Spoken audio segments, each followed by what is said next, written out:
kita nato din napita nga niubos ang tubig sa pinaka level no sa previous nato nga footage to niagi mga taigsuunan taas yun ang tubig diri because of kini mga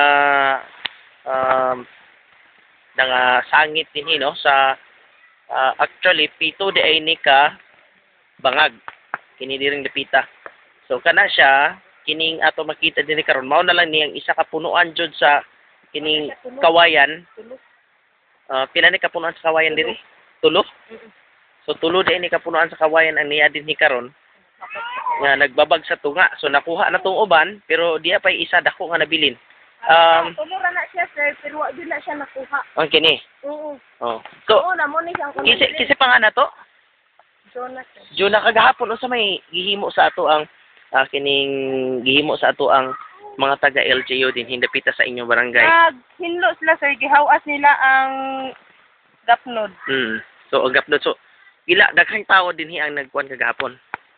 Lang kapitan sir. Si Kapitan Aramis Aranoria. And then unsa ka mga equipments ang giya diri kagahapon sa LGU? Kuan man to sa balin katong tawo nga nagkuan gahapon. Piloder. Bato sila kabuok. Piloder og bako. So sa may sitwasyon gagahapon sa imong obserbasyon unsa kataas ang tubig atong previous nga wala pagikuan diri og kuan kini mga gapnod. Wa ta ba ko kakuan sa tubig sir kung sa kataas. Pero ni taas ang tubig dinhi. Itaas to siya ang tubig kung katong wa pagikuan kung gikuan na siya mo ning ni us-us. Ang tubig. Okay. So karon ning ani na ni ka nabaw. Kay mga bata na sa ilalom nangaligo. Asa man anak kalibil anak kung kato sa una pa.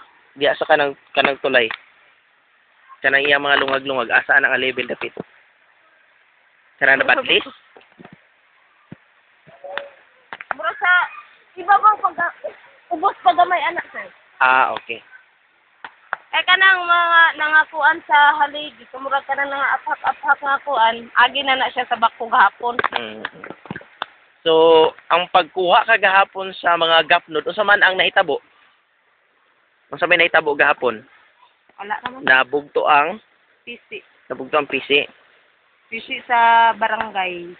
Unsa man to dagko nga PC? Dagko. Meaning wa gyud na kaya ni kuha ning naa dire nabilin. Wala. Okay.